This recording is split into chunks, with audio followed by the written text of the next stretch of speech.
најголем дел од фокусот во вашето обраќање, а младите пред се Асоциацијата на млади специализанти најавува масовен протест за во среда против насилството врз медицинарите. Дали вие ќе се појавите на тој протест, ќе ги поддржите или во кое својство како министер или како лекар? Со дел од младите специализанти имавме средба во текот на вчерашниот ден. Јас верувам дека со останатиот дел нивни представници заради тоа што се повеќе служи ќе се сретна денеска и потврди дека ќе присуствува. Меѓутоа, ние и преземавме низ мерки, имавме состаноци во Министерството за внатрешни работи, имавме координација со директорите на јавноздравствените институции таму каде што е најкритично. Старата градска болница од секогаш била најфреквентно место во вечерните часови, тука се случува многу сообраќајки, тепачки, алкохолизирани граѓани. И веќе преземавме низ мерки. Дозволете да кажам дека искрено сметам дека се ова рецидиви од системот кој што лекарите беа и понижувани и тепани, но и пукани. Да подсетам на колегата кој што за малку ќе го загубеше животот заради тоа што со огнено оружје беше посегнато по неговиот живот. И преземавме и испланиравме конкретни мерки. Мобилна патрулна служба од полицијата за старата градска болница, понатаму постапка, која што ќе започне во најскоро време за професионално обезбедување на сите јавноздравствени установи, таму кај што има ургентни центри, таму кај што е навистина голема фреквенцијата на пациенти. Меѓутоа, тоа е само дел од решавање на проблемот. Ќе подигнеме и кампања за подигање на јавната свест. Да се знае дека насилството не е апсолутно никаков начин за решавање на проблемите. А тоа се луѓе кои што се борат за животите на најблиските, којато е кој што може со физичко насилство и кои се тие мажишта кои што тепаат докторки, сестри и доктори дежурни кои што се борат за животите на нивните најблиски. Тоа е срамно. Тоа е намирно секаква логика. Како и да е, дури и во утрешниот ден ќе имаме состанок со представници на Министерството за внатрешни работи, но и Министерството за правда. За да уште еднаш упатиме порака дека секако насилство е казниво. Луѓето кои што ги провоцира последните инциденти се во притвор. И тоа е согласно законот. Тоа е јасно го пише во законските одредби и во Законот за здравствена заштита. Инсистираме седетно да се почитува ние ќе преземеме се други мерки кои што ги најдат. Дел од барањата на Асоциацијата на специализанти и млади лекари беше да се донесе закон за докторска дејност, токму на тој начин да се спречи ова насилството и да се изедначат белиот мантел по службена должност исто како и полицајците. Спремни ли сте да разговарате со нив за тие барања? Или сето тоа ќе го направите на протест?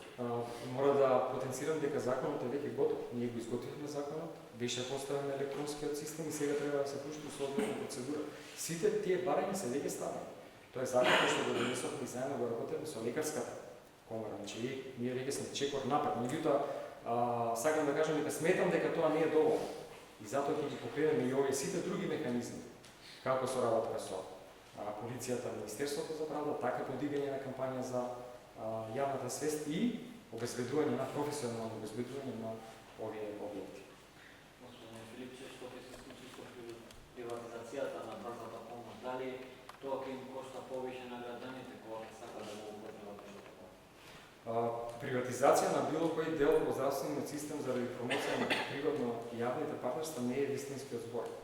Природно јавно партнерство значи само по-рационално искористување на средствата кои што веќе се трошат, а се со цел да обезбедиме поефикасен здравствен систем, да имаме подостапна услуга во било кој дел на кој што ги започнавме тие проверки и анализија на сметка на тоа трошокот да остане ист или евентуално, како што дел од анализите покажа, дури и да се намали.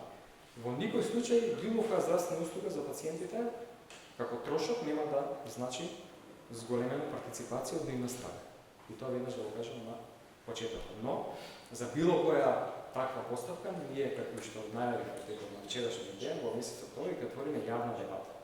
Сакаме да го слушаме мислењето на сите експерти од област на здравството, кои што директно работат во таа сфера, понатаму на критичните групи, на пациенти, кои што се секогаш вклучени во носењето на многу политики, заради тоа што впрочем политики се наменети токму на нив и луѓе експерти од областа на економијата и на финансите. Тоа се модели кои што ги видите дека добро функционира во многу развиени земји. Заради тоа што централизација и природно јавно партнерство значи дека средствата имаме сериозна шанса да ги рационализираме делот на нивното трошење. Во секој случај ќе отвориме јавна дебата, ќе ги презентираме фактите, а после тоа ќе се носат било какви одлуки.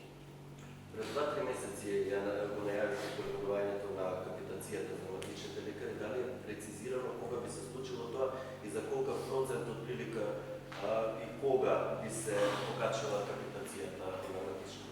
Капитацијата ќе се покачи од 1 октомври, 1.10. оваа година. Се уште траат преговорите и анализите за тоа колку во сума точно на пари ќе изнесува зголемувањето на капитацијата. Верувам дека при крајот на овој месец ќе ги имаме завршените состаноци, но да анонсирам дека се вклучени сите кои што учествуваат во овој процес. Представници на матичните лекари, на коморите, Фондот за здравствено осигурување, секако, меѓутоа еве можам да јавам дека тоа ќе биде значајно зголемување, нема да биде зголемување само кога се каже дека зголемување на сумата на пари, има резервирани средства во Фондот за здравствено осигурување и искрено сметам дека после долги години дека матичните лекари ќе бидат задоволни за сумата на пари која што добиваат како капитација. Министре, откако пропадна тендерот за јавно-приvatно партнерство за амбулантата во Ѓорче Петров за градење на национален објект, пред околу 2 месеци најавивте реновирање на истата амбуланта.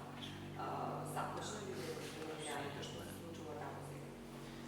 Таму немаше постапка за јавно-приvatно партнерство, таму имаше иницијатива од општината да тоа биде преземено како модел помеѓу општината во Ѓорче Петров, Министерството за здравство и Министерството за труд и социјална политика, а се со цел да на тоа место се обезбеди освен нова амбуланта и нова градинка.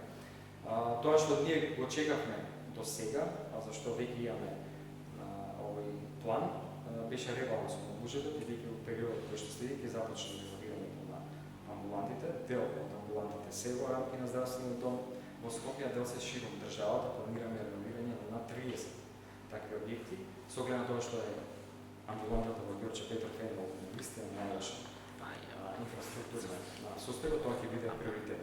Следи амбулантата во Карпаш, понатаму во аеродром на Мисич и изградба на новиот клиничко стар. Тоа е што се мисли